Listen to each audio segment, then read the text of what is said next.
welcome to the Lit Up Lightworker podcast, bringing you fun and soulful interviews with spiritual teachers with the aim of tuning you in and lighting you up. You can access all episodes of the podcast on Apple Podcasts, Spotify, Stitcher, and TuneIn. And be sure to subscribe to my YouTube channel for more videos and interviews all about finding and following your life purpose. My name is George Lizos. I'm a spiritual teacher, intuitive healer, the author of Be the Guru, Lightworkers Gotta Work, and the #1 best-selling Protect Your Light. And today I have with me Stephanie Powers.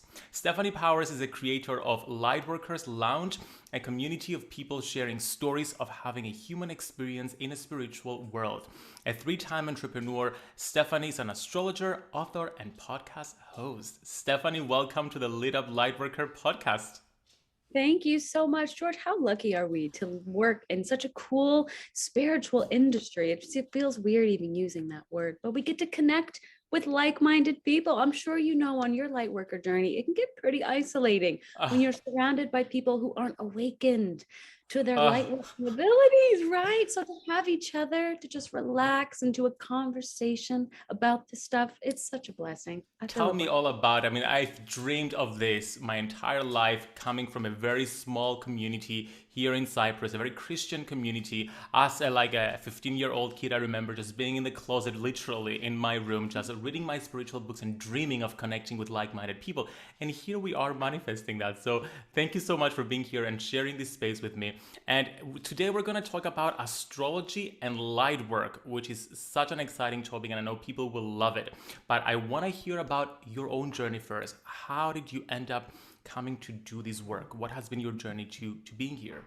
Oh my goodness, where to begin? You know, as a Scorpio moon, which we'll probably talk into, I've been through a lot. Scorpio rules death and rebirth, death in the metaphorical sense, not literal. These are people who have gone through a lot. These are the alchemists of the zodiac, and that's me. I've got a big 8th house stellium for all of our astrology junkies out there, which means I really came here to rise like a phoenix from the ashes. So I've been through a lot in my life, and I found I naturally turned toward the force unseen, spirituality. I didn't know exactly what it was. I would just see a spirit animal, or I would see synchronicities, repeating numbers. I remember being so nervous to tell my hairdresser once when I was 18, I see 333 everywhere, 222 all the time. I thought people would think I was crazy. But as she was just doing my hair, she was much older than me, felt like a mother energy. She was like, "Oh, honey, you know, you're just a light worker. That's all it is." And I was like, light worker? That lit something up inside of me. So I went home and did all the research, and I was just blown away by the synchronicities and similarities to everything I've been experiencing. And I owe it all to my difficult moments in life that cracked me open to let the light in. So astrology fell onto my lap by creating the Lightworkers Lounge podcast. And here I am loving it. And it says it in my birth chart. I'm meant to be an astrologer. Yes, I love that. And I love how you came into realizing you're a light worker. I think many light workers go through quote unquote hell until they find this term, because although we're undefinable as human beings, we do like labels to some degree because we're compartmentalized spiritual beings. So I feel like when you find a community of people where you feel like you belong in, they understand you, then you can use that as a platform to grow and expand yourself and be who you are supposed to be. And of course, I love your Lightworker Lounge page on Instagram. I've been following it for years, and you share such truths and raw journeys about the human experience from a lit up perspective. So it holds space for so many people to go through a journey and find the light. So let's talk a little bit about what it means to be a light worker. So what is a light worker, and what are light workers' purpose, collective purpose? This is my favorite question ever. You know, I called it Lightworkers Lounge because my spirit guides delivered that. I literally was laying in bed like, I want to start a podcast and finally come out of the closet with my spirituality, but what in the world would I call it? And then one evening, 3:00 in the morning, I just jolted up out of bed and heard it in my head, Lightworkers Lounge, because I wanted to create something like a water cooler. We're all light workers right now, and boy, do we have a tough job here on Earth right now. It's exhausting. And I thought, I wish we could all have a break room, like a water cooler, where we can gather around and share tales of having a human experience in a spiritual world. So that's where Lightworkers Lounge came from. And I actually started it from my divorce. I got divorced during my first Saturn return, and I said, okay, this is definitely a human experience, having a spiritual connection to this. And so I recorded a podcast right after I signed divorce papers in the courtroom. I just closed the door in the Airbnb I was staying at, my first night away from my then husband. And I just hit record and had like a Dear Diary style episode. And that is the episode that put Lightworkers Lounge on the map. So many people resonated with my pain and my very vulnerable ability to share how it happened, how I got there, what was next, that Lightworkers Lounge took off. So it stepped in through the cracks. Now, to answer your question, what is a light worker? Everybody's a light worker. Even people who think they're Christian or cannot think, people who follow the Christian religion or Catholic or things you wouldn't associate with spirituality, everybody's a light worker. It's just who's awakened to it, who realizes that they are here. And it's anyone that stops and thinks, I think there's a purpose beyond just going to work, coming home, going to bed, repeat. There's so much more to healing the collective than just living in a rat race. So a light worker is simply anybody awakened to the fact that they reincarnated on Earth at this time for a much higher purpose than just having a simple human experience. I love that. And I love that you talked about the shadow aspect of life, because I feel that so many light workers just over spiritualize what it means to be a light worker, and they sensationalize it. It's all about the crystals and the essential oils and the flower essences, which is all about that as well. But let's not forget that to really be a light worker, you first have to be a shadow worker.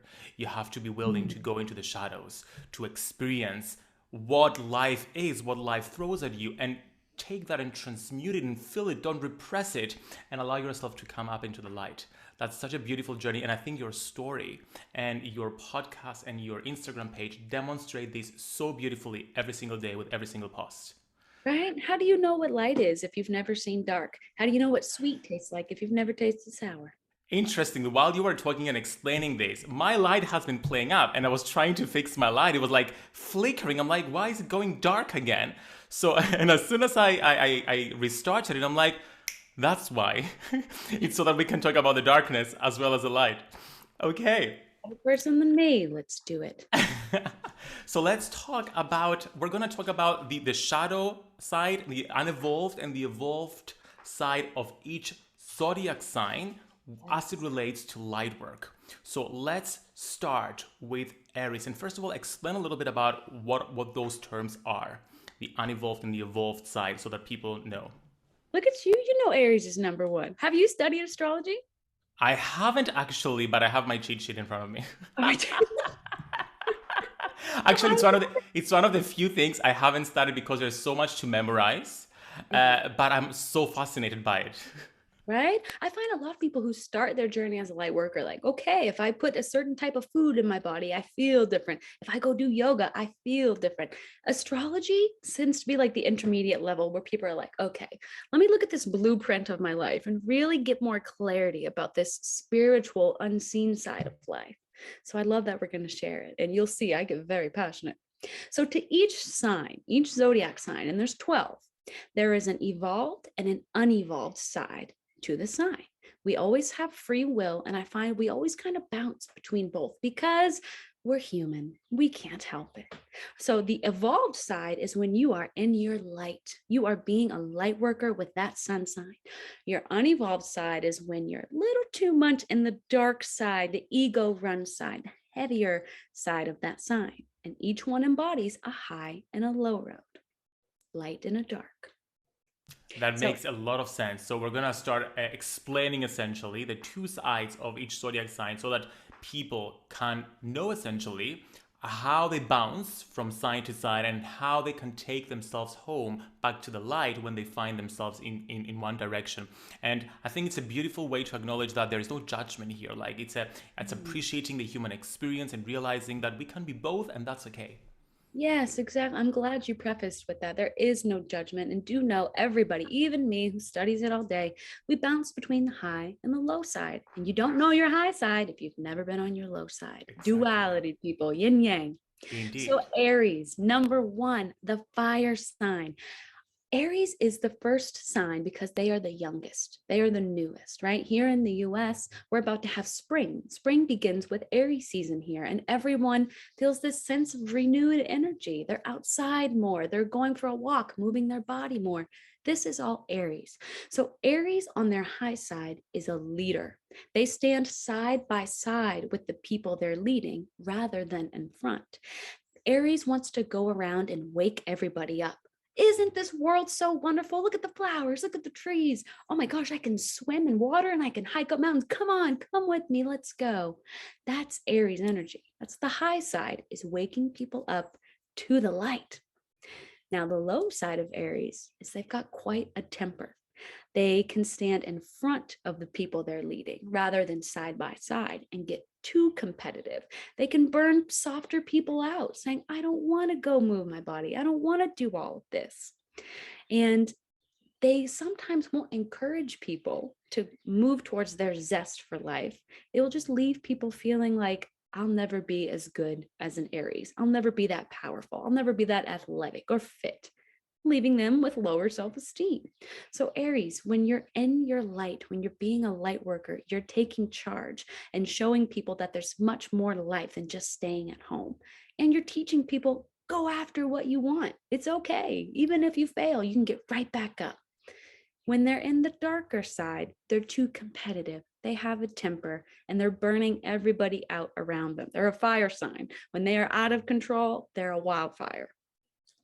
I love that, and I loved how you related it to springtime as well, because it helps me as a person who can memorize a lot of stuff about an astrology, remember and associate energetically how it works. Okay, makes sense. So let's Yeah. move on to Taurus. Taurus, a little secret about astrology is every sign before and after. So let's use Aries as an example. The sign before Aries is Pisces, and they are the oldest sign. The sign after is Taurus. They make up for what the person before them lacked. Aries is very, let's go, move, high energy, young, fast. Pisces, the sign before them, is the oldest in the zodiac. They're slow, they're spiritual, they're introverted. They don't really care about physical fitness as much as they do art. Opposites. So if we move to Taurus, Aries makes up for what Taurus lacks. Now, Taurus is our first earth sign we're going to talk about. And I love Taurus. When you think of Taurus, think of a beautiful woman in a sundress in a garden on a hot July day, fresh baked cookies in the oven, flowers, birds, treehouse. Taurus is just Mother Earth. She is so sweet. And Taurus, in their light working, helps people feel so grounded that they find pleasure in the little things. The soft towels, the cozy blanket, the warm cup of soup. They really teach people to slow down and enjoy life. Taurus also rules money, as you talked about in a previous podcast episode. So Taurus teaches people to appreciate money, appreciate material items for what they're worth. A lot of Taurus people, when they're in their light, spend a lot of money on name brand things, but because it will last for years and years and years, and they don't have to keep purchasing something new every year. Now, when a Taurus is not in their light, they have a fear of money. They can be very insecure and they're sensory. Oh, their senses can be so overwhelmed. Taurus suns, they are usually very prominent light workers who wake up to the ideal a lot faster than the average sign because of their senses, right? Sensing that you're a light worker is like a sixth sense. Taurus rules the senses. So on her high side, she's activating all of them and just appreciating the human experience and what that means. On her low side, she's insecure, sensory overload, which makes her so stubborn and a grump, and she's worried about money. Now, Taurus also rules hidden talents. So, for all of our Taurians listening to this, come out with your talent. Adele, she's a Taurus. It took her so long, even though she has the world's most beautiful voice, it took her so long to go on tour because she was so afraid to get on stage. That is very Taurus. Oh my goodness. And I love the way you explain about how each sign is connected to the previous one and the one after, because it helps you, like, it guides you through the zodiac sign, and you can understand how there's balance in the universe in general and within people. Okay. So Right? moving on to Gemini, that I can see now the connection, how one complements the other. Okay. Let's talk about that. Right? Aries, super fast, go, go, go. Taurus, let me slow down and eat this cookie really slow. Whereas Aries just chugs it and runs. You're picking it up now? So Gemini, I love Gemini's zodiac symbol. Do you know what it looks like? It's got the line up top, two lines like a bridge going down, and then the curved line in the bottom. Yes. That's their symbol, and it's one of my favorites because this is a representation of bridging heaven to earth. And that is what our Geminis do. Gemini is an air sign. Air signs rule intellectual abilities, communicating. Geminis are some of the smartest, most intellectual, thirst for knowledge signs you'll see. And it is their job as light workers, when they're in the high road, to bridge heaven and earth, to get messages from heaven and bring them down to earth and be the teacher. So, our Geminis, when you are in your light working abilities, you are bridging heaven to earth. You are on an endless search for knowledge, and then you want to get in front of people and teach it. Now, when you're in your low side, your dark side, and you're not in your light, you're gossiping. You're not worrying about bridging heaven to earth. You're just worried about gossiping about the latest news and with friends. And you fall into negative gossiping and talking about people rather than experiences. And sometimes Geminis, I find, they attract people who really need help stepping into their light working abilities, and they can find themselves in relationships that are very intellectually one sided. They feel like they are consistently the teacher dating the student, and they just get burnt out and tired. Whereas when they're in their light working, they find someone who also teaches them, and they kind of flip flop between the two. So, Geminis, you are here to bridge heaven and earth with your incredible thinking abilities. Just make sure you don't gossip too much or fall into reading all the wrong things. Yes, and that's when where the spiritual practice comes in as well, to help them step into that zone and allow them to channel heaven into earth. Yeah. Beautiful. I love that. And I love the visual you use there. Okay, let's move on to Cancer. Cancer. Oh, Cancers, listen up. Cancer is our first water sign, and Cancers, this is not the easiest sun sign, but it's definitely a gift. Cancer is the mother of the whole zodiac. Taurus is like Mother Earth, right? Flowers, springtime, trees, grass. But Cancer is Mother Earth in a sense. She has all the emotions. Cancer suns, you guys really feel the whole spectrum of emotions times 10. So when you feel joy, it makes you cry because you feel it so intensely. And then when you feel pain, it can make Cancer rules the stomach. So a lot of my Cancer sons actually have physical stomach issues because have you heard those phrases? Oh, I have butterflies in my stomach, or I'm so nervous, my stomach, I can feel it. Cancers feel that with everything because of their depth. So, Cancers, when you are in your light working abilities, you are using that ability to feel, to nurture other people. Cancers, when you're a light worker, you empathize, not sympathize. You can go that deep and make people feel seen.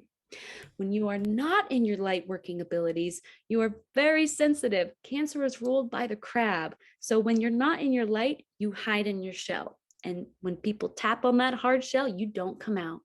Sometimes I find Cancer sons, they don't cry, they don't feel any emotions. These are very stone cold people because they've turned to ice, because they let the Ah, world hurt them and they're done. So, Cancers, step into your ability, cry, release these emotions, and alchemize them to nurture and love and show people what it really means to feel. that makes so much sense, because I know cancers in my life. I'm like, no, they don't express emotion. And now it all makes sense. Like, they've just hid it all inside. So they can be great healers, but first they have to heal themselves, right? Yes. So, Cancers listening to this, if you have been through a lot in life and you've hardened into ice as a protection mechanism, find things that warm you up. Find people that warm you up and melt you into that beautiful flowing river that you are again, because you are here to spread love and joy. And speaking of warming up, let's go to Leos. They're from my sun Oh, sign. Lord, are you ready for me to call you out?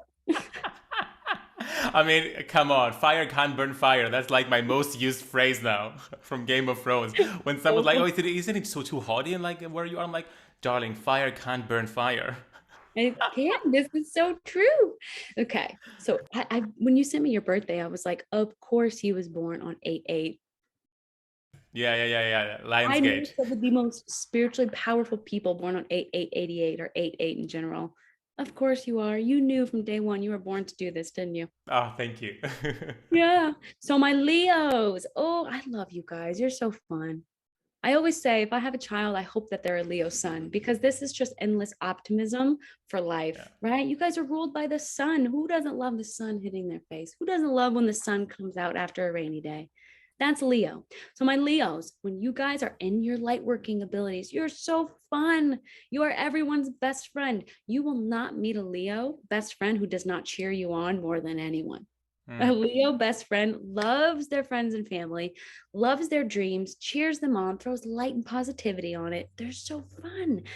And they love love. They love romance. They love to make life like one big rom com and dramatic in a good way, where it's just juicy. But that Yeah. leads me to the dark side of Leo. When you guys are not in your light working, life is dramatic. It's just one drama, one fight, one issue with someone after the other, after the other. And a lot of Leos, when they are not in their light working abilities, really suffer from imposter syndrome. They put so much of their sunlight and their creativity that they're naturally born with into, say, an Instagram post or a video or a picture. They got their hair and their makeup done. And they're like, oh, I look good. Let me post this. And then it only gets 5 likes. And that crushes a Leo more than anything to not receive their standing ovation or to go viral and become famous. So, Leos, be cautious of figuring out, okay, I posted that video, didn't do as well as I thought. Don't let that weigh you down and say, I'm not meant to do this.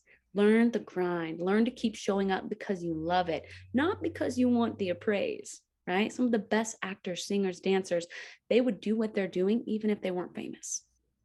Oh, Stephanie, do you know how many times I told myself I'm giving up because Yeah. of something like that? And it was a lesson I had to learn, me like dragging me out of the shadow and realizing, you know what, that's my purpose. I'm not gonna give up. I'm gonna show up and show up and show up. And you know what? It gets easier. Each Yes. time you do it and you say to yourself, it helps. The light always wins. Do it, Leo, do it for the soul because you love seeing the colors and the Yeah. lights. Don't do it for the attention from everyone else. And Be your biggest crowd. yeah. And speaking of perfectionism, let's go to Virgos. Look at you know. Are you using your cheat sheet? You're No, so I know the basics. we have a big Virgo full moon today. Did you know that? Oh yes, it is today. Yeah. I didn't know it. Yes, I didn't know it Big was in Virgo. Virgo Yes, full fair enough. moon. Oh, it is. I just made my Instagram post about that. Think less, do more. Virgos, listen up. You guys tend to suffer from analysis paralysis because your minds, similar to Gemini, you guys are both ruled by the planet Mercury, which is the planet of thinking and speaking.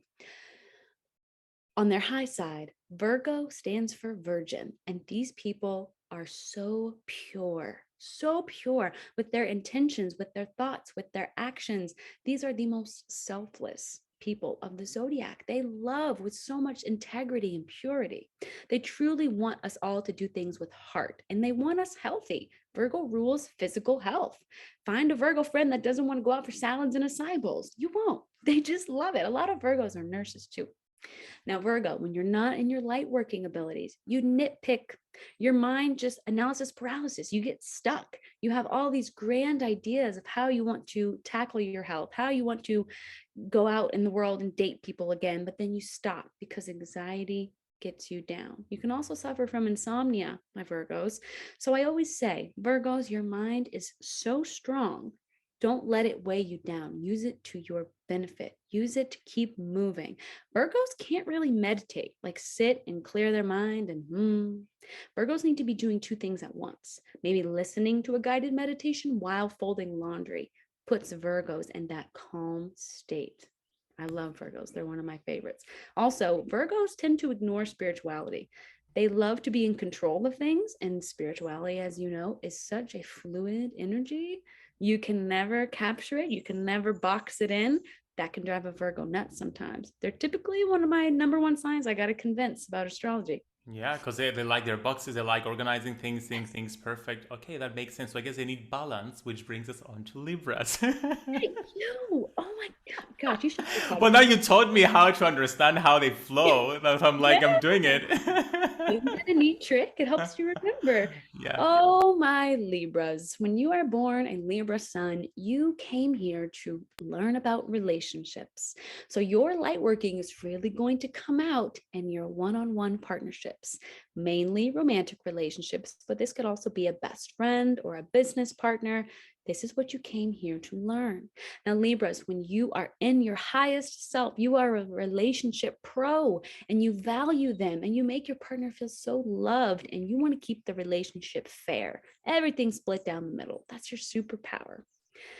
On your downside, it's been said Libras are the narcissists of the zodiac. They don't mean to be. These are such sweet people. But when it comes to relationships, they can make it all about them. Or a lot of Libras tend to adopt the personality traits of the person they love and seek affection from. And then once the relationship settles, the honeymoon phase is over, they're like, you know what? I can't freaking stand you. And that's not who I am anyway. And then it just turns to turmoil. So, Libras, on your highest side, you are an independent in a relationship, showing by example, everyone, we can bring balance to love. It doesn't have to be all triggers and projections. And on your downside, it's all triggers and projections, and you're not being your highest self. You're being a version that you think that person will like. Ooh, so that can lead to people pleasing. It can lead to a lot of like codependent issues coming Mm. out. That makes a lot of sense when it comes to like understanding relationships from a Libra perspective. Now, Scorpios, I've never understood. I've been told that Leos and Scorpios don't really get along. I've Yeah. experienced that in my life as well. I've learned to coexist. So I talk to know. me. Talk to me about Scorpions. Okay, I would love to. I grew up as well when I just knew my Sagittarius sun. That's all I knew. And I was like, I am the free spirit, bachelorette. Don't fence me in. See you later. I'm going to go live in Cyprus. I'm out of here. And I always said, I don't like Scorpios. They're too deep. They're too dark. All the Scorpios I knew growing up were just too heavy, too serious for my Sagittarius class clown. Until I found out I have my moon in Scorpio and I have my Venus in Scorpio and I have a stellium in the eighth house of Scorpio. It's my entire chart. So needless to say, over the years, I've really studied this misunderstood sign. So if we're using the analogy of each sign makes up for what their neighbor lacks, Libra is very surface level with relationships. They want the cute house, the gorgeous partner, the pretty ring, the nice family. They just love the surface level joys of relationship. Scorpio says, I want your soul. I want to know the ins and outs of you. I want to know your deepest, darkest secrets because I want to bond through that. Oh, Whew, Leo says too much. Yeah. too much. I'm like, please no. Just like I got anxiety thinking about that. Though, you guys are what we call squared. So you're 90 degrees apart from each other, 3 signs away. Square can bring incredible tension, like sexually together, or it can really make you guys teach each other back and forth. And if you can clear the air, navigate conflict with generosity and compassion, you can actually be so tight knit. That is Hmm. your life, I'll keep right? that in mind. Right? Absolutely. My partner and we're squared. He's a Virgo, I'm a Sagittarius. So we just have to understand I see big picture, he sees tiny details. And just communicate that. So that's a really good lesson about compatibility that it can be worked out. First of all, it's not just the sun sign, it's the whole birth chart. And then you can also learn from one another. Absolutely. So Scorpio, you are the alchemist. It's funny, your sign is ruled by death and rebirth and dark colors and gothic. That's what you think of when you think of Scorpio. But it's funny because they are one of the top light workers simply because they know the dark. They hang out in the basement quite often. And so when the light shines on them, they feel it intensely, kind of like Cancer, their cousin water sign. So, Scorpio, you are a light worker. You know how to do light because you've seen dark, right? The alchemist, they are the phoenix rising from the ashes. You know, the very cliche spiritual quote, it doesn't happen to you, it happens for you. right? I'm sure you've heard of that one. With Scorpios, they typically go through really difficult things, as I said, to alchemize that. So, Scorpios, you are in your light working abilities when you take something really dark like emotional abuse, sexual abuse. I've seen all of these things under Scorpio, and you alchemize it to turn that poison into medicine. To teach about it. I have Scorpio everything in my chart. So it's no wonder the episode about my divorce and the trauma that ensued from that put me on the map, because that is my purpose. That's my light working purpose, is to turn really heavy things into lessons to help other people through their similar thing or to not do it. Scorpio, And right? lighten things up essentially, which Yes. is what Sagittarius does, right? Yes, absolutely. Sagittarius, they couldn't be more different than Scorpio. They're the class clown. Scorpio is the gothic person that would rather not talk to anybody and just put their black hoodie on and ignore them, because on their downside, they don't trust anybody. Sagittarius, you are the lifelong students. You're the optimist of the zodiac. You really came here to lighten people up and say, hey, Scorpio, we're all going to die anyway. Just let it go. Let's go play with Leo and have fun. That's Sagittarius. Sagittarians, they're half horse, half man. They're the centaur because they leave their community, jump over the fence like only a horse could, and run to different countries to study the culture, and then bring the best part of that culture back to theirs and teach them, hey, they make bread and pasta way better in Italy, and I just went there and studied how by watching. Let's try it over here. That's Sagittarius, a thirst for life and knowledge. Oh my god, I love Sagittarius energy, guys. Like, I think it makes sense with Leos. I guess all fire signs, like they understand each other, they get inside, and they also like communicate. Okay, Yes, exactly. They're all cousins. yeah. Now Capricorns, I love just because I have so much Capricorn in my chart. You have my chart. There is so much there, and it makes sense because I'm so hardworking. So let's talk about Capricorn. Yes, Capricorn, the CEO of the zodiac. When you were born a Capricorn sun, you really came here to focus on your career. Your career is your love. Your career is your baby. Your career is your passion. Now, if Sagittarius is the free wild child, goes wherever, Capricorn says, I can't make it. I have a meeting tomorrow at 9. I have rules that I can only take one trip per month. Where Sagittarius is like, I just downloaded an app on my phone. I'm taking off. See you later. The opposite, they say, no, Sagittarius, we have to stop eating cheeseburgers and fries for lunch every single day. Let's have a salad and stick to a discipline, right? Capricorn rules structure, rules, routine. They rule the Hmm. government, law. This is Capricorn, and we need them to keep us all in line. Otherwise, we'd be crazy. So Capricorn, never giving up. You know, Capricorns are late bloomers. When you have a lot of Capricorn in your chart, I always advise these people, hey, stop comparing yourself to your peers because they're on a different trajectory than you.